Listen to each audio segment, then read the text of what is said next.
were a terrorist without a beard. General ये वही है वो जो जॉर्ज बुश ये कहता है with us or against us कि जो मेरा मुखालिफ है वो मेरा दुश्मन है. No sir, why he said you were a terrorist without a beard? ये आपको वैसे जनरल मुशर्रफ से पूछना चाहिए. asking you. नहीं मैं अपना बता देता हूँ लेकिन Are you a terrorist? क्या टेररिस्ट की डेफिनेशन है?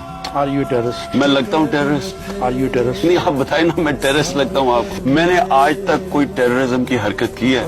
क्या ये कहना टेररिस्ट है? मैं आपको बताता हूँ मुशर्रफ ने कहा क्यों मुझे टेररिस्ट. ये जब इन्होंने वजीरिस्तान फौजें भेजी मैं सबसे पहला था जो असेंबली में खड़ा होकर कहा कि इससे बड़ी हमाकत है कोई नहीं. अंग्रेज सुपर पावर वहां मार खा गया वजीरिस्तान में.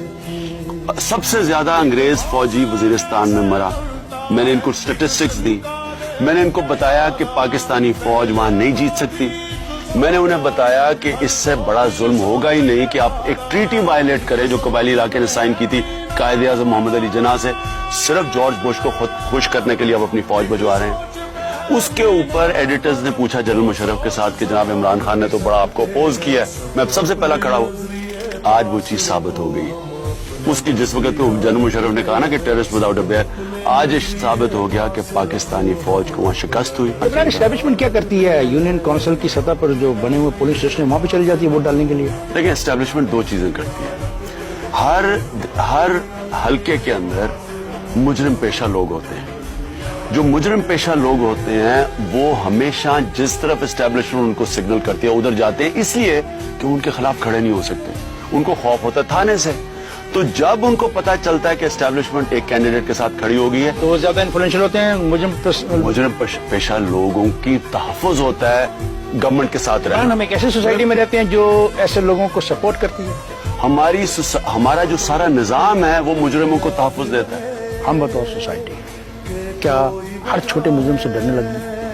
नहीं हमारा प्रॉब्लम सिर्फ ये है कि हमें जो डिक्टेटर मिले हैं वो डिक्टेटर भी बड़े 2 नंबर मिले हैं. क्योंकि अगर हमारे डिक्टेटर मसलन 1 नंबर डिक्टेटर होता तो क्या करता? 1 नंबर डिक्टेटर होता तो वो कहता मैं डिक्टेटर हूँ, मैं 5 साल के लिए आया हूँ, मैंने आपके सारे इदारे ठीक करने हैं, उसके बाद मैं इलेक्शन करवा दूंगा. सुन ले मेरी बात. ये जो 2 नंबर डिक्टेटर, मेरी बात तो सुन ले. वो 2 नंबर डिक्टेटर कहता है नहीं मैं जमहूरी लोग मुझे पसंद करते हैं. वो फ्रॉडलेंट पहले अदालतों का बेड़ागर करता है, इलेक्शन फ्रॉडलेंट करता है, असेंबली डमी ले आता है, प्राइम मिनिस्टर डमी ले आता है. उससे सारे अदारे भी खत्म हो जाते हैं और सारे क्रिमिनल्स को अपने साथ मिला लेता है. क्या सोसाइटी सारी की सारी क्रिमिनल्स ने अपने हाथों पकड़ लिया?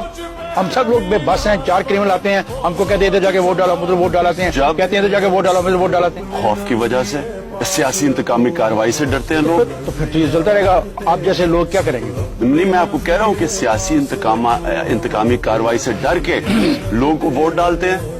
लोगों को खौफ होता है कि अगर बाद में हमारे से जुल्म होगा अदालतें तहफ़्फ़ुज़ नहीं देंगी, इमरान खान थानों में जुल्म होगा. क्या आज इस सारी चीज से जान छुड़ाने के लिए आपकी पार्टी पूरे पाकिस्तान में आपकी पार्टी के आइन के मुताबिक सूबाई, जिली, डिस्ट्रिक्ट, तहसील, वार्ड और प्राइमरी सतह पर अपनी तंजीमों को मुकम्मल कर चुकी है?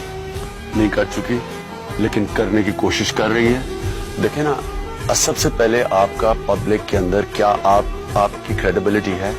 पब्लिक आपके साथ कह सकते हैं 2 तरह की सियासत है. तहरीक इंसाफ की मैं समझता हूँ पाकिस्तान की सारी पार्टी से ज्यादा आज क्रेडिबिलिटी.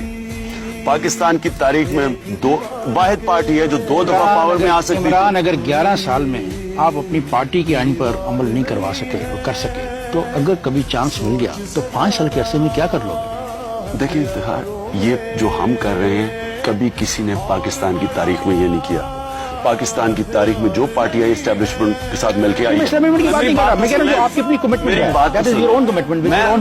मैं आपको बात पहले कर रहा हूँ कि जो हम कर रहे हैं ये कभी किसी ने पहले कोशिश नहीं की. यहाँ पाकिस्तान की तारीख ये बताती है कि एस्टैब्लिशमेंट के कंधों के चढ़ के आओ, उनकी गेम खेलो और अब पावर में आ जाओ. बेस्ट नहीं है. 2 किस्म की पॉलिटिक्स है. या पावर पॉलिटिक्स है. इस पे बात नहीं कर रहे. मैं आइन पे आ रहा हूँ. मैं आपको पहले समझा तो दूं कि या आप पावर स्ट्रक्चर में ज्वाइन करके उनका हिस्सा बन के आते हैं और या फिर ये जो पार्टी कोशिश कर रही है नजरियाती पॉलिटिक्स. नजरियाती पॉलिटिक्स का मतलब कि हम सिर्फ पावर में तब आना चाहते हैं जब हम अपने नजरिए के ऊपर अमल करवा सकें. इसका मुश्किल काम ये है कि पाकिस्तान के अंदर याद रखना ये वो मुल्क है जिधर कोई ऑपोजिशन को तहफ़्फ़ुज़ नहीं है क्योंकि